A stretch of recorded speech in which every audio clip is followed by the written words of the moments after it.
제가 강의 때 여러 번 여러분들한테 얘기했어요. 자식한테 공부를 가르쳐주는 게 아니라 여러분의 정신을 전해줘야 된다고. 여러분의 정신을 전해주려면 여러분들이 정신이 제정신이어야 돼요? 제정신 아니어야 돼요? 당연히 제정신이어야 되죠. 그래서 여러분들 공부를 해야 되는 거예요. 그래서 내가 삶에 대한 신념, 신앙에 대한 신념을 누구한테 전해줘야 돼? 자식한테 전해줘야 돼. 그냥 뭐 밑도 끝도 없이 성당 나가 이러지 말고 정말 신앙의 증언을 여러분들이 자식들한테 해야 된다는 거죠. 그러니까 여러분들도 내가 자식을, 내 손자들을 어떻게 키울 것이냐 잘 생각해야 돼요. 정말 신앙으로 가장 중요하게 키워야 되느냐, 행복을 가르쳐야 돼요. 진정한 행복은 하느님을 알아 공경하고 주님 말씀을 귀하게 여기고 살아가도록 가르치는 일 같아요. 7 아들 정말 용감하게 떠나보내는 엄마나 안중근 토마스 어머니 조 마리아나 큰 가르침을 가지고 있는 신념이 있었던 분들이죠.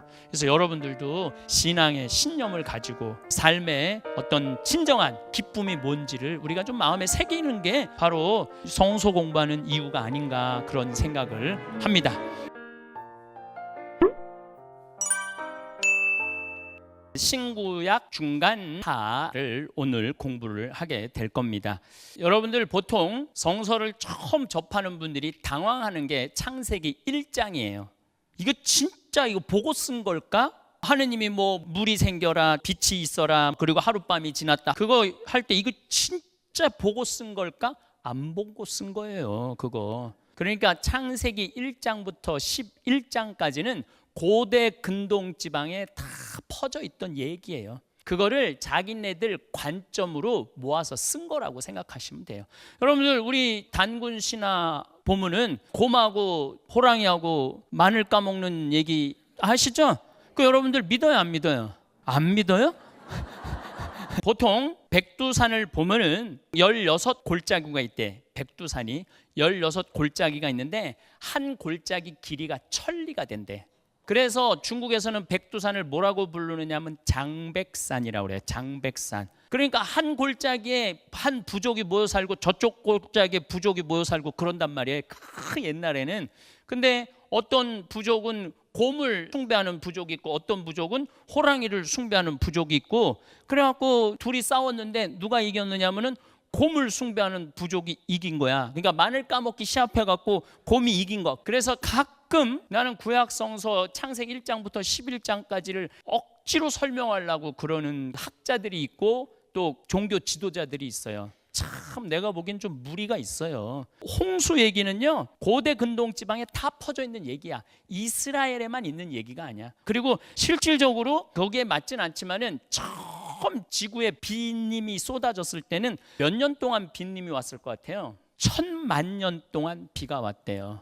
1000만 동안. 하루 이틀이 아니고 1000만 동안 비님이 오셨대요. 그러니까 이런 인간 안에 내재해 있는 그런 모든 게 어우러져 있는 게 창세기 1장부터 11장까지다라고 보시면 돼요. 실질적으로 이스라엘 민족한테 의미 있는, 또 우리 신앙인한테 의미 있는 것은 아브라함부터예요. 그때 고대 근동 지방에서는 무슨 뭐 소를 숭배하고 뭐 여러 가지, 그래서 그렇게 우상을 숭배를 많이 하는데 유일하게 한 사람이 우상을 숭배하지 않았어요. 상을 만들지 않은 온 우주의 주인인 하느님. 처음에는 아브라함이 하느님의 이름을 알지도 못했어요. 하느님의 이름은 언제 알았느냐면 모세 때 가서 알은 거예요. 모세가 떨기 나무가 이렇게 불타는데, 아니 내가 이집트에 가갖고 당신이 구해내라고 그러는데 당신 이름도 모르는데 어떻게 내가 얘기를 하느냐고. 그러니까 하느님이 뭐라 그러냐면 나는 있는 자 그로다. I am who I am. 이게 히브리어로 야훼. 근데 이 사람들은 야훼라는 이름도 함부로 못 불러갖고 모음만 해갖고 아도나이라고 불렀어요. 그러니까 500년이 지나고 난 다음에 하느님의 이름을 알은 거야. 아브라함이 그냥 우리가 지금 하느님의 개념을 갖고 있지 않았다는 얘기예요. 그냥 뭔가 영적인 하늘에서 너 떠나라 이런 영감 받고 하느님이 아브라함한테 얘기했겠죠. 내가 너에게 복을 주겠다. 그러면서 그냥 떠난 거예요. 그래갖고 아브라함, 이삭, 야곱 이 3대가 가나안 땅, 원래는 지금 이란, 이라크, 우루, 하란 이라는 지방에서 직접 사우디아라비아로 지나가면은 1000km밖에 안 되는데 가다가 죽으니까 돌아 다시 가나안 땅으로 간 거죠. 가나안 땅으로 가서 자리를 잡았는데 가뭄이 들으니까 야곱의 아들 중에 요셉이 그 꿈쟁이가 이집트로 팔려가잖아요. 형들이 죽이려고 그러다가. 그래서 그럼 맨날 양식 사러 오니까 내려와라. 그래서 이집트로 가게 된 거예요. 이집트로 간 거는 여러분들 나일강 삼각주 240km, 180km가 완전히 비옥한 옥토라고. 그래서 고대 근동 지중해 지방에서는 제국을 건설하려면은 항상 어디를 먹어야 되느냐면 이집트를 먹어야 돼요. 왜냐하면 그 너무너무 비옥한 옥토를 가지고 있으니까. 여기는 가뭄이 없어. 이집트에는 비라는 단어가 있다고 그랬어요? 없다고 그랬어요? 이집트에는 비라는 단어가 없어요. 왜냐하면 거기 비가 안 와요. 그런데도 기가 막히게 그 옥토를 가질 수 있는 것은 나일강이 6000km야. 저 아프리카에부터 흘러 내려오는 거야. 그래서 언제나 물이 흘러 넘치는 거야. 6000km 끝이니까. 그러니까 그 이집트라는 것은 고대 근동 중동 지방 지중해 지방에는 거기가 쉽게 말하면은 창고야. 식량 창고. 그래서 거기 가고 400년 동안 굉장히 큰 민족이 됐죠. 근데 뭐 자기네들이 나올 때 한 60만 명 된다고 그러는데 60만 명이 40년 동안 시나이 반도에 살 수가 없어요. 많아야 10,000명, 15,000명 그 정도가 탈출을 했다고 그러는 거죠. 누가 이끌고 나가는 거예요? 모세가. 그래서 여러분들이 기억해야 되는 여러 이름 중엔 아브람, 야곱, 요셉, 모세. 이게 아주 그러니까 이스라엘 민족은 이 얘기만 계속 한 거예요. 아브람, 이삭, 야곱, 모세. 그러니까 늘 부모가 얘기를 하는 거죠. 애들한테. 우리는 아브라함 할아버지부터 시작됐다. 근데 하느님이 불러갖고 우리가 가나안 땅에서 살게 된 거다. 근데 3대째 살다가 너무 가물어갖고 하느님의 섭리로 우리가 이집트 가고 400년 동안 종살이를 하고 있었는데 모세 할아버지가 모세 예언자죠. 모세가 우리를 끄집어냈다. 그게 과월절 파스카다. 그래서 항상 파스카 축제를 계속. 그래서 여러분들 신앙은 기념이에요. 기억이에요. 이거를 안 하면은 신앙을 유지할 수가 없어요. 우리는 뭘 지금 기념하고 있죠? 최후의 만찬. 예수님이 정목요일 날 제자들하고 빵을 나눠 먹고 포도주를 나눠 마신 거를 지금도 기억하고 있는 거예요. 그걸 기념하고 기억해야만이 신앙생활을 할 수가 있는 거예요. 그들은 지금 파스카를 한 3,500년 동안 기억하고 있듯이 우리는 최후의 만찬을 지금 2,000년 동안 기억하고 있는 거예요. 이거를 전승이라고 그래. 전승. 성서하고 우리는 전승 두 가지를 굉장히 중요하게 여겨요. 신앙의 전승. 그런데 모세가 가나안 땅으로 왔을 때 그 다음에는 왕이 없었어요. 12판관이 1200년 기원전 1200년서부터 1000년까지는 12판관. 우리가 잘 알고 있는 삼손 뭐 이런 사람들이 어려웠을 때 이집트 이방 민족들하고 이스라엘을 보호했던 거죠. 그러고 난 다음에 1000년이 지나고 난 다음에 누가 등장을 하냐면 사울, 다윗, 솔로몬. 근데 사울은 사실은 오리지널 뿌리는 아니에요. 이 유대인들이 생각하는 오리지널 뿌리는 누구냐면 다윗이에요. 다윗이 오리지널. 그래서 다윗이 40년, 솔로몬이 40년 이스라엘을 통치했을 때 이스라엘이 전 역사를 걸쳐서 가장 넓은 땅을 가지고 있었고 가장 부유한 시기를 보냈던 거예요. 근데 계속 야훼 하느님을 믿고 따랐으면은 이스라엘 사람들이 축복을 받았을 텐데 솔로몬이 처음엔 똑똑하다가 막판에 부인을 700명을 뒀다고 그랬잖아요. 후처를 300명을 두고 다른 건 다 까먹어도 이런 건 까먹으면 안 돼요. 그런데 여자 1명하고 살아도 머리가 지끈지끈 거리는데 여자 1000명하고 사니까 솔로몬 머리가 어떻게 될 것 같아요? 그래서 남북으로 갈라져요. 솔로몬 이후에 남북으로 갈라지면서 북이스라엘, 남유다로 갈라져요. 근데 북이스라엘은 솔로몬 이후에 19대 왕까지 이어지다가 아시리아라는 나라한테 722년에 망해요. 아시리아라는 나라한테 망하는데 이 아시리아라는 나라는 얼마나 잔인한 나라냐면 포로를 자기네 나라로 끌고 갈 때 살껍데기를 베껴서 끌고 간다고 말씀을 드렸어요. 아시리아 어서 많이 듣던 이름 아니에요? 아시리아. 아자를 빼면 뭐야? 시리아예요. 지금의 시리아. 지금의 시리아가 아시리아예요. 지금도 시리아 사람들 자국민들 얼마나 많이 죽이고 얼마 전에도 화학무기 자국민들한테 터뜨리고 아주 잔인한 민족이에요. 그래서 제가 여러분들한테 중간에 드린 말씀이 중동 사람들이 힘이 흘러 넘친다. 굉장히 잔인한 사람들이다. 왜 힘이 흘러 넘치느냐면은 양고기하고 양젖을 먹어. 근데 이 양고기 양젖이 에너지를 엄청나게 쏟아주는 거예요. 그러니까 중동 사람들은 보약이 들어 안 들어? 우리나라 한약 보약이 안 들어요. 보약이 우리처럼 맨날 풀만 먹으면 기운이 없어갖고 이렇게 해갖고 보약 먹으면 좀 일어나고 눈 반짝반짝 하는데 얘네들은 이미 반짝반짝한 애들이야. 그러니까 이 중동 지역의 역사를 보면요, 피의 역사예요. 중동 지역이.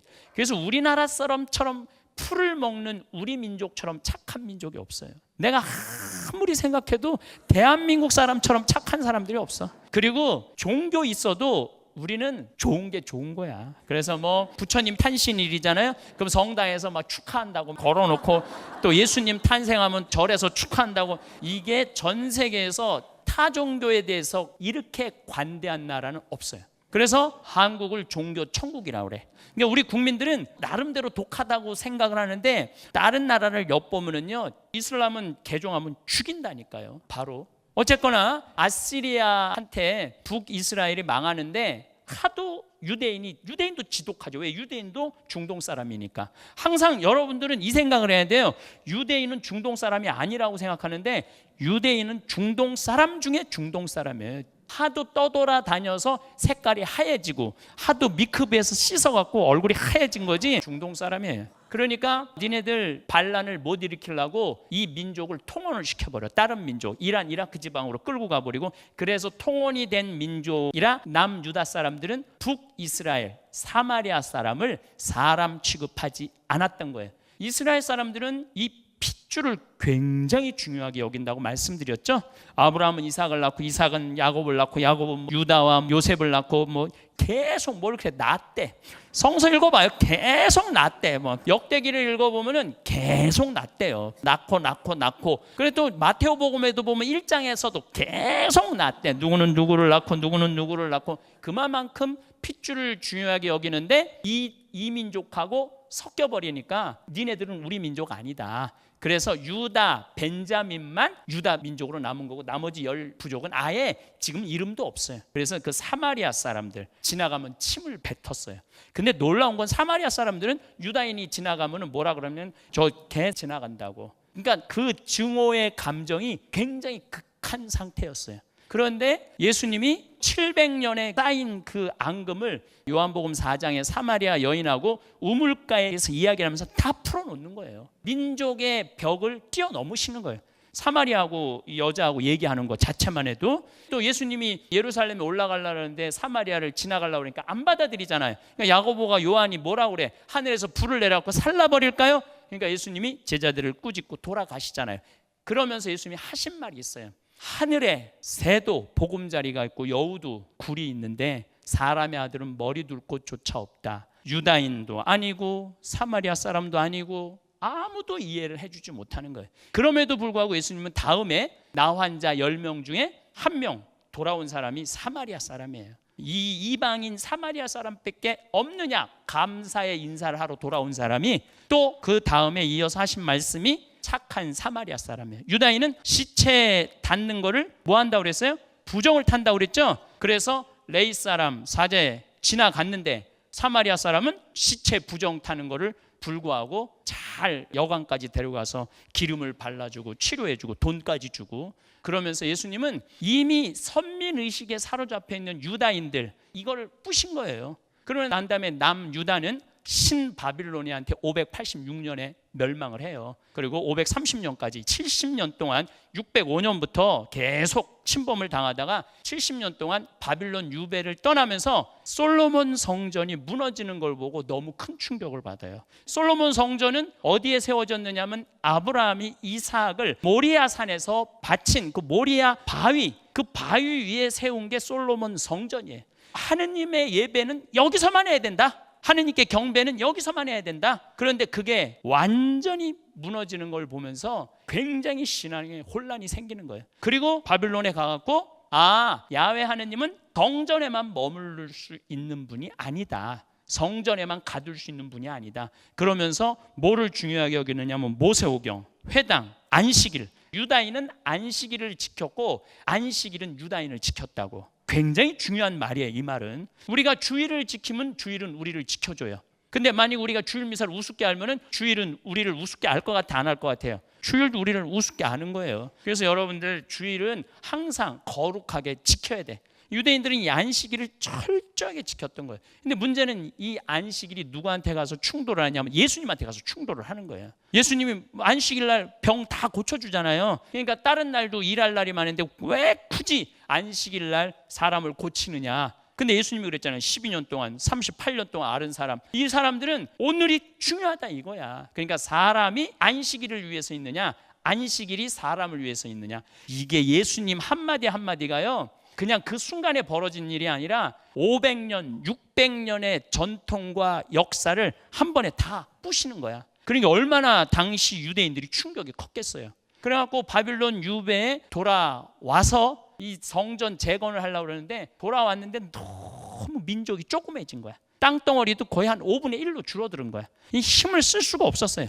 힘을 쓸 수가 없었는데 다행히 페르시아가 알렉산더 대왕이 등장하기 전 200년까지 정말로 평화의 시기가 돼요. 유대인들은 안식일을 중심으로 회당을 중심으로 율법 모세오경을 철저하게 지키면서 완전히 유다이즘이 탄생을 해. 그런데 기원전 450년에 말라키 예언자라고 있어요. 그 말라키 예언자가 마지막 예언자고 그 이후로 예수님 올 때까지 400년 동안 예언이 없었어요. 그 400년 동안은 아예 예언 자체가 없었기 때문에 우리는 400년 동안 하느님과의 교류가 없었어. 그래갖고 이거를 신구약 중간사라고 그래. 중간사. 여러분들은 바빌론 유배까지는 얘기를 많이 들었는데 예수님 탄생 400년 전에는 별로 얘기를 못 들었어요. 그런데 이 중간사가 아주 중요하다는 얘기예요. 유다인은 예수님을 구세주로 인정하지 않기 때문에 신구약 중간 역사와 신약 성서 자체가 없어요. 유다인들은 우리만 중간사가 필요한 거고 우리만 신약 성서를 우리가 귀하게 여기는 거죠. 유다인들은 90년에 얌리아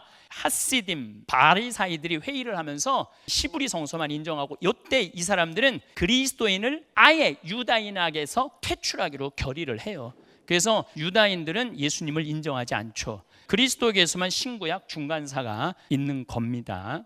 말라키 기원전 500년에서 450년 사이에 활동한 마지막 예언자예요. 예수님 탄생 전까지는 400년 동안 예언 활동이 없었던 거죠. 회당을 중심으로 안식일과 율법을 준수한 것. 말씀드렸지만 유다인은 안식일을 지켰고 안식일은 유다인을 지켜준 거예요. 그러니까 이 400년 동안 야훼 하느님 신앙을 잃어버리지 않을 수 있었던 이유는 안식일을 지켰기 때문에, 율법 준수 때문에 그렇죠. 모세 오경을 중심으로 야훼 신앙이 정착을 하게 됩니다. 십계명으로 400년을 견뎌내는 거야. 특히 모세 오경의 핵심 중에 핵심은 십계명이에요. 십계명이 왜 핵심 중에 핵심이냐면은 여러분들 솔로몬 성전 지성소에 모신 개약의 궤가 뭐예요? 십계명이 들어있는 궤예요. 이 개약의 궤가 솔로몬 성전 지성소 가장 거룩한 장소에 들어있었던 거죠. 그래서 이 유대인들이 십계명을 지킨 거는 400년 동안을 버틸 수 있었던 거죠. 말라기 예언서에 너희는 나의 종 모세의 율법 내가 호렙에서 온 이스라엘을 위하여 모세에게 내린 규정과 법규들을 기억하여라, 이 얘기를 성실히 들은 거죠. 근데 말라기 마지막 예언자가 참 재미나요. 세례자 요한을 암시하는 게 많아요. 보라, 내가 나의 사자를 보내니 그가 내 앞에서 길을 닦으리라. 마지막 예언자가 한 얘기야. 마지막 예언자가 말라기 3장 23절에 보면 내가 너희에게 엘리야 예언자를 보내리라. 마지막 예언자가 한 얘기야. 그러니까 루카복음 3장 15절을 보면은 백성은 기대에 차 있으므로 400년 동안 예언자가 없었잖아요. 근데 마지막 예언자가 구세주를 보낼 거라고 얘기를 했기 때문에 400년 동안 기대가 꽉 차 있었어. 모두 마음속으로 요한이 메시아가 아닐까 생각하였다. 루카복음 7장 19절에 보면 요한 자체도 자기가 메시아를 준비하는 사람이라는 생각을 했던 거죠. 메시아를 준비하는 사람이라고 생각을 하니까 예수님한테 이렇게 해요. 오실 분이 선생님이십니까? 아니면 저희가 다른 분을 기다려야 됩니까? 그러니까 예수님이 올 때는 메시아 사상이 거의 끝에 가 있었던 거예요. 여러분들 요즘 예수님 재림 얘기 참 많이 하죠. 2000년 됐으니까 올 때 되지 않았느냐. 그래갖고 뭐 몇몇 타입이 종교에서는 벌써 왔다고 그러는 데도 있고 뭐 자기가 메시아라고 그러는 사람들도 있고 그래요.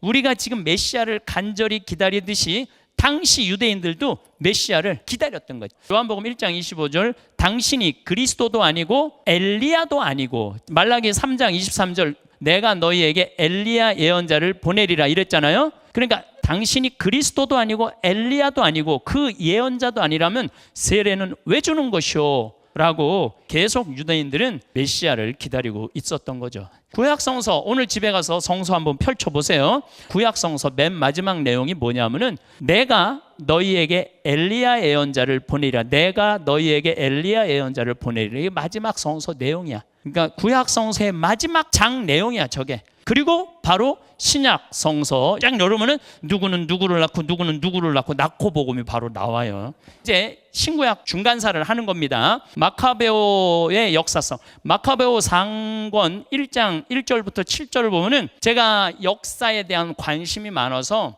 역사 공부를 참 많이 해요. 제가 삼교환께도 우리 조선시대 임진왜란, 병자호란, 동학혁명에 대해서 강의를 했듯이 구약성서도 재미나요. 보면은 이게 성서인데, 알렉산드로는 키팀당 출신 마케도니아 사람으로 필리포스의 아들이다. 알렉산드로스는 페르시아인들과 메디아인들의 임금인 다리우스를 쳐부순 다음 그 대신 왕위에 올랐다. 이전에 알렉산드로는 그리스를 다스리고 있었다. 그는 많은 전쟁을 치르고 요새들을 점령하였으며 세상의 임금들을 죽였다. 그 뒤에 구약성서 마카베오서에서 알렉산더가 알아누운 것까지 다 알아눕게 되자 33살에 죽죠. 알렉산더 대왕이 죽음이 임박한 것을 알고 젊은 시절부터 함께한 대장군들을 불러 죽기 전에 영토를 그들에게 나누어 주었다. 알렉산더가 33살에 죽으면서요, 그 넓은 땅을 4명의 장군한테 나눠줘요. 그래서 알렉산더 제국은 4나라로 갈라져요. 이 4나라는 유다인들하고 엄청난 연관성이 있어요. 알렉산드로는 12회를 다스리고 죽었다. 그의 장군들은 저마다 자기 영토를 다스렸다. 이게 마카베오 상권에 나오는 내용입니다. 마카베오. 프로테스탄트들은 마카베오서가 없어요. 우리만 마카베오서가 있는 거예요. 왜 마카베오서가 없느냐 하면은 이거는 히라보로 써 있기 때문에 그래. 히브리어로 써 있지가 않아요. 그렇기 때문에 유다인들하고 개신교는 히브리어로 된 성서만 성서로 인정을 해요. 근데 우리는 히라보 본을 갖고 있기 때문에 우리가 성서가 많은 거죠. 기원전 356년에 탄생해서 323년에 33살에 세상을 떠나죠. 마케도니아 왕으로서 336년, 323년, 13년 동안 전 세계를 정복한 거예요. 20살짜리가. 대단한 거죠. 이게 뭐 전쟁하는 거 보면요, 얘네들이 창 길이가 5m 됐대. 그래갖고 한 20명, 30명이 5m 된 창으로 딱 하면은 못 무찔리는 적이 없었다는 거예요. 아니 5m하고 1m 칼하고 싸우면 누가 이기겠어요? 그 힘이 대단하게 좋았던 거죠. 페르시아 군대와 전쟁에서 승리해 소아시아를 정복하고 남쪽으로는 이집트, 무조건 지중해에서는 제국이 되려면 어디를 정복해야 돼? 이집트를 정복해야 돼. 왜 이집트를 정복해야 돼요? 나일강 삼각주. 지금도 밀하고 쌀이 엄청나게 나와요. 남쪽으로 이집트를 정복해서 파라오가 되었고 메소포타미아로 거슬러 올라가 페르시아 제국, 나머지 모두 정복해. 여세를 인도 전쟁에서 승리를 이끌어냈으나 인도 점령을 포기하고 거대한 왕국을 다스리는데 점령하는데 갑자기 병이 들어서 죽죠. 알렉산더. 대단한 사람이죠. 알렉산더 사후 320년 4개 나라로 프톨레마이오스, 셀레우코스, 아르사케스, 안티고노스 이 나라로 나눠서 주죠. 장군들한테 너희들 나하고 같이 생사고락을 같이 했으니까. 요거 그림을 잘 봐야 돼요. 여러분들은 지금 그리스까지만 보는데 아직 못 본 데가 있어. 여기 이탈리아가 있고 여기 스페인이 있어요. 그 위에 영국이 있어. 그 위에 갈리아, 게리만, 독일, 프랑스 이 지역은 당시에 아시리아, 바빌로니아, 페르시아, 그리스 이 사람들은 정복을 하지 못했어요. 그런데 나중에 스페인, 이탈리아, 독일, 프랑스, 영국까지 카르타고 아프리카 이 카르타고 밑에까지 싹 점령한 제국이 하나 나타나요. 그게 바로 누구냐면 로마예요. 로마. 그러니까 로마가 이 알렉산더보다 더 대단한 제국이 탄생을 하게 되죠. 프톨레마이스 시대 기원전 323년. 아까 제가 530년에 돌아와서 200년 동안 평화의 시기가 있었다고 그랬죠.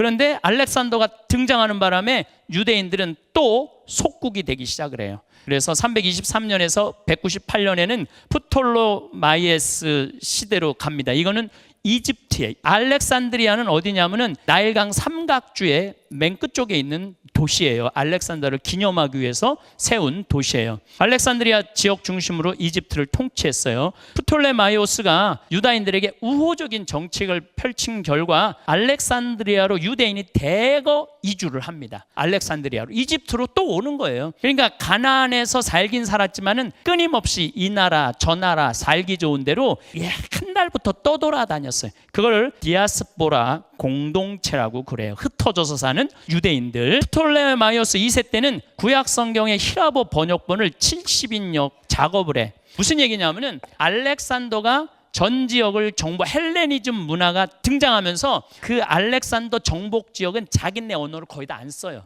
누구 언어를 쓰느냐면 히라버를 써요. 그리스어를 써요. 헬라어라고도 여러 가지 말이 있는데 기본적으로는 히라버를 써. 그러니까 이집트도 다 무슨 언어를 쓰느냐면 히라버를 써요. 히라버를 쓰면서 유대인들이 히브리어를 까먹어. 아니, 모세오경을 기억을 해야 되고 예언서를 기억해야 되고 역사서를 기억해야 되고 시편을 기억을 해야 되는데 히브리어를 모르네. 그러니까 셉도아 진따라고 어떻게 해야 되느냐? 야, 이거 우리 신앙을 지켜야 되는데 어떻게 해야 되느냐? 이거 히브리어 원본을 히라버로 번역을 해놓자 라고 번역을 해놓은 그거를 셉도아 진따라고 그래요. 그래서 70연 역은 히브리 말을 모르는 이방 지역에 사는 유대인을 위한 성서로 탄생을 하게 되는 거죠. 70인역 히라버 성서. 프톨레마이오스 왕조 보호 아래 알렉산드리아 디아스포라 유대인들은 팔레스타인 셀레우코스 왕조의 혹독한 통치를 받은 본토 유다인들과 달리 평화와 번영을 누려. 그러니까 알렉산드리아가 도서관도 많고 굉장히 문화 수준이 높았어요. 유대인이 거기 갖고 완전히 번영을 누린 거죠. 그들이 점차 헬레니즘 문화가 되어갖고 모국어인 히브리어를 잊고 그리스어를 모국어로 사용하게 돼요. 이러한 언어의 변화는 전통적 유다교의 보존에 큰 위협이 되고 종교적 생존의 위기를 느끼게 되죠. 알렉산드리아의 제사장과 랍비들은 히브리어 성서를 그리스어로 번역하여 종교적 문화를 보존하고자 하였는데 이것이 바로 70인역의 탄생 배경이다. 우리 가톨릭은 이 70인역을 쓴다. 그래서 구약성서 46권, 신약성서 27권 해갖고 우리는 성서가 73권이 되는 거죠. 70인 성서의 중요성. 70인역은 히브리어를 몰랐던 대다수 이방인 디아스포라 유다인들에게 자리를 잡았고 이방 유다인들은 70인역을 그들의 일반적인 성서로 사용하게 돼. 예수님이 활동한 시기에도 사도 시기에도 사도 이후의 시기에도 70인역은 헬라 문화권의 디아스포라 유다인들의 성서였어. 그리고 우리들의 성서가 된 거예요. 그래서 우리는 이 히라버 원본은 갖고 있었는데 히브리어 원본은 사실 거의 갖고 있지 않았어요. 그런데 놀라운 거는 꿈난 공동체에서 발견하는 바람에 우리도 히브리어 원본을 다 갖게 된 거죠. 그런데 그 히라버 성서 번역한 거나 히브리어 성서나 거의 글자 하나 틀리지 않고 똑같은 내용으로 번역이 됐다는 거죠. 그래서 이게 바로 신앙의 기적이라는 거예요. 놀라운 거죠. 셀레우쿠스 시대. 이거는 이제 198년에서 167년인데 가나안이 이집트의 통치, 프톨레마이오스한테 통치를 받다가 누구한테 넘어가냐면 셀레우쿠스 시리아 지역의 왕조로 넘어가요. 시리아 지역의 왕조로. 안티오쿠스 4세가 유다인을 박해. 마카베오 1장 41절에 보면은 얼마나 이 아시리아, 시리아 지역 사람들이 잔인하냐면은 유다인이 낯선 관습을 따르게 할 것. 이 사람들은 자기네 관습을 중요하게 여기는데 낯선 관습을 따르게 할 것. 그 다음에 성소에서 번제물과 희생제물과 제주를 바치지 못하게 할 것. 그러니까 예루살렘 성전에서 희생제물, 번제물이 뭐냐면 번이 무슨 번자냐면 이건 불교에서도 쓰는 용어예요. 탈번자야. 뇌가 타는 거야. 뇌가 타는 거야. 번뇌 속에서 산다고 그러잖아요. 뇌가 타는 거야. 근데 이 번제물은 뭐냐면 제물을 태우는 거야. 그걸 번제물이라고 그래요. 안식일과 축제를 더럽힐 것. 이런 왕이 다 있어요. 이거 죽으라는 얘기야. 유다인한테. 성소와 성직자들을 모독할 것. 할례를 받지 못하게 할 것. 할례 목숨 거는 민족인데 할례를 못 받게, 율법을 잊고 모든 규정을 바꾸게 할 것. 예루살렘 성전을 무너뜨리고 유다인 10만 명을 죽여요. 안티오쿠스 4세가. 한 어머니와 7 아들의 순교. 제우스 신전 앞에서 7 형제와 그 어머니가 왕 앞에서 고문을 당하면서 율법으로 금지된 돼지고기 먹으라고 강요를 해요. 그것을 거부한 7 형제들은 차례로 처참한 죽임을 당하고 엄마도 죽임을 당하죠. 대변자 첫째 아들이 뭐라고 그러냐면은 우리는 조상들의 법을 어기느니 차라리 죽을 각오가 되어 있어. 참 대단하죠. 이 아들도. 요즘 우리나라 여러분들 자식들 중에 성당 주일날 나와야 된다 근데 출근해라 회사에. 우리는 죽을 각오가 돼 있어. 나는 주일날 출근 안 하고 성당 미사 참례 가겠어. 이런 아들 참 찾아보기가 쉽지 않겠죠. 임금은 화가 나서 냄비와 솥에 불을 달구라고 명령했다. 대변자 혀를 잘라내고 머리에 가죽을 벗기고. 제가 아까 얘기했죠. 아시리아 포로들 가죽 벗긴다고. 이게 빈말이 아니에요. 얘네들 문화 안에 있어요. 가죽 벗기는 게. 손발을 자르라고 지시를 해요. 완전히 불구가 된 그를 냄비로 옮겨 집어넣어 끓여서 죽여. 둘째 아들 머리 가죽을 머리카락째 벗겨내고 돼지고기를 먹으라고 강요하죠. 근데 온 세상 임금이신 야훼 하느님께서 영원한 생명을 누리게 할 것이라며 거부하면서 순교를 해요. 이 170년 요때 셀레우쿠스 시대에 부활신앙이 생기기 시작하는 거예요. 그전에는 부활신앙 이게 없었어요. 아브라함 때 부활신앙 있지도 않았어요. 아브라함 때는 오로지 밤하늘의 별과 같이 바다의 모래와 같이 후손을 많이 보게 하겠다. 후손 많이 보게 한 거지 부활이라는 건 상상도 못했던 거죠. 셋째, 넷째, 다섯째, 여섯째 아들이 순교해. 셋째 아들에게 혀를 내밀라는 말을 듣자 바로 혀를 내밀고 손까지 용감하게 자르라고 내뻗어요. 고결하게 이 지체들은 하늘에서 받았지만 내 지체는 하늘에서 받았지만 그분의 법을 위해서라면 나는 이것들까지도 하찮게 여기오. 그러나 그분께서 다시 받으리라고 희망하오. 넷째 죽으면서 하느님께서 다시 일으켜 주시려는 희망을 간직하고 사람들의 손에 죽는 것이 더 낫소. 하느님의 법을 어기느니. 그러나 당신은 부활하여 생명을 누릴 가망이 없소. 이 아들들이 이렇게 말하고 죽는 거예요. 어머니는 다섯째, 여섯째, 일곱째까지 하루에 죽어가는 것을 지켜보면서도 주님께 희망을 두고 있었기 때문에 용감하게 견뎌내요. 마지막 남은 막내 아들에게 어머니가 당부하는 말, 이 박해자를 두려워하지 말고 형들에게 부끄럽지 않게 죽음을 받아들여라.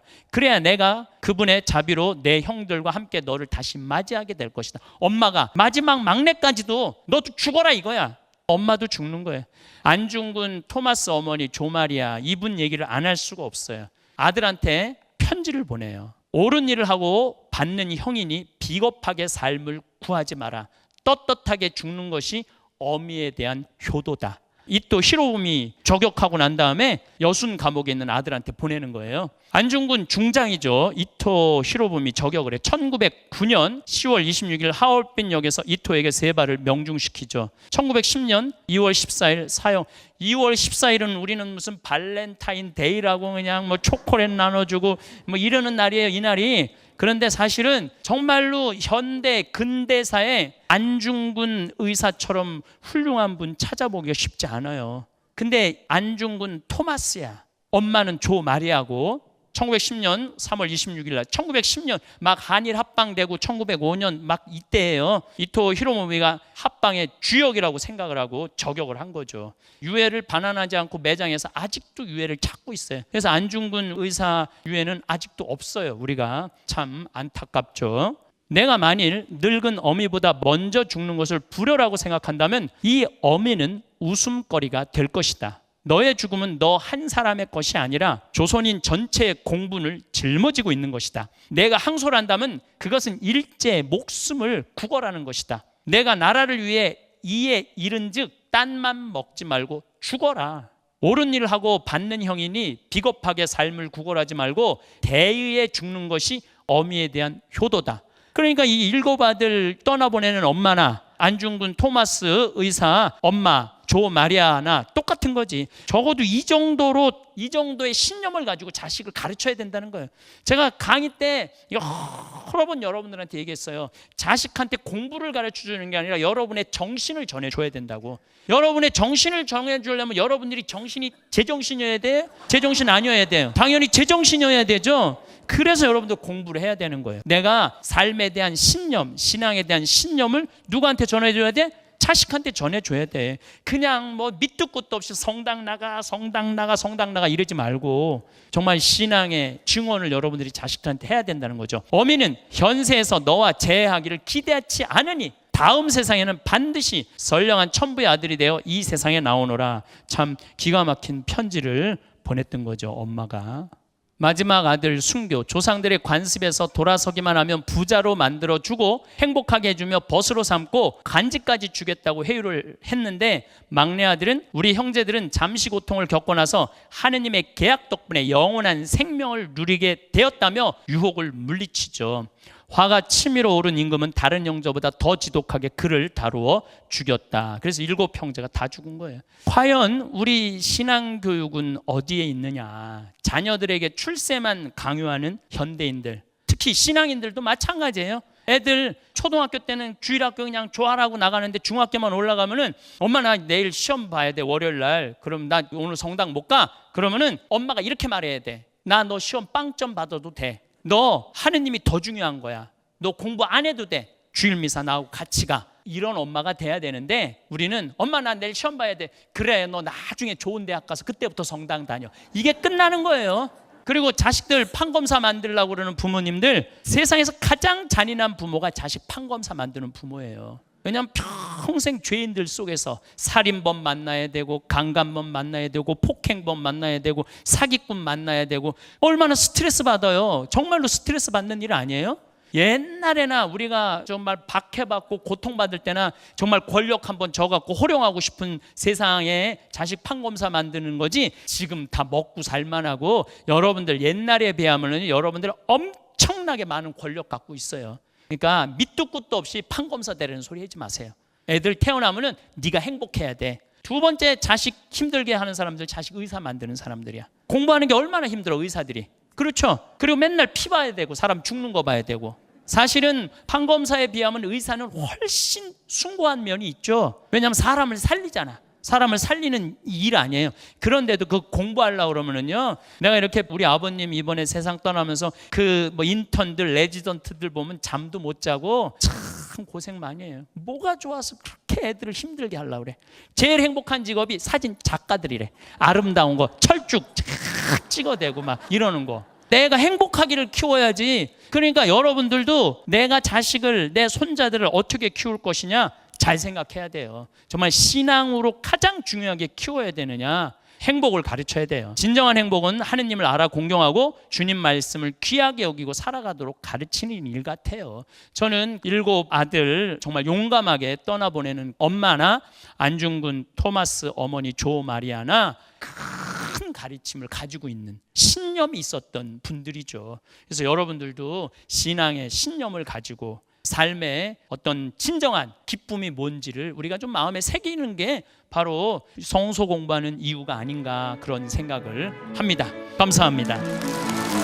오늘 우리는 신구약 중간사의 역사를 살펴보았습니다. 수많은 나라가 흥망성쇠를 반복했고 강대국들은 끊임없이 유대 민족을 압박했습니다. 나라를 잃었고 자유를 빼앗겼고 때로는 목숨까지 위협받았습니다. 그런데도 유대 민족은 사라지지 않았습니다. 그들은 자녀들에게 단순히 지식을 가르치지 않았기 때문입니다. 어떤 상황에서도 포기해서는 안 될 가치, 목숨보다 소중한 신앙, 그리고 인간답게 살아가는 기준을 물려주었기 때문입니다. 오늘 강의 마지막에 등장했던 7 아들의 어머니를 떠올려 봅니다. 그 어머니는 자녀들을 살리기 위해 신념을 버리라고 말하지 않았습니다. 오히려 끝까지 옳다고 믿는 길을 선택하도록 용기를 주었습니다. 어쩌면 그 어머니가 자녀들에게 남긴 가장 큰 유산은 재산도 권력도 아니었을 것입니다. 바로 삶의 가치였습니다. 생각해보면 우리도 마찬가지입니다. 부모는 자녀에게 많은 것을 남겨주고 싶어 합니다. 좋은 환경, 안정된 삶, 조금이라도 더 많은 재산을 물려주기 위해 평생을 했습니다. 하지만 시간이 지나면 돈보다 오래 남는 것이 있습니다. 바로 부모가 살아온 삶입니다. 정직하게 살아온 모습, 어려움 속에서도 포기하지 않았던 모습, 가족을 위해 희생했던 모습, 그리고 옳은 것을 지키기 위해 노력했던 모습입니다. 아이들은 부모의 말을 기억하기보다 부모의 삶을 기억합니다. 그래서 우리가 자녀에게 남겨줄 가장 큰 유산은 돈이 아니라 어쩌면 우리가 살아온 인생 그 자체인지도 모릅니다. 오늘 이 시간을 마무리하며 스스로에게 한번 질문해 보시기 바랍니다. 지금까지 나는 어떤 삶을 살아왔는가? 그리고 내 자녀들에게, 내 가족들에게 과연 무엇을 남기고 있는가? 우리의 삶이 누군가에게 희망이 되고 우리의 신념이 다음 세대의 길잡이가 되기를 기도합니다. 시청해 주셔서 감사합니다. 하늘에 계신 우리 아버지, 아버지의 이름이 거룩히 빛나시며 아버지의 나라가 오시며 아버지의 뜻이 하늘에서와 같이 땅에서도 이루어지소서. 오늘 저희에게 일용할 양식을 주시고 저희에게 잘못한 일을 저희가 용서하오니 저희 죄를 용서하시고 저희를 유혹에 빠지지 않게 하시고 악에서 구하소서. 아멘.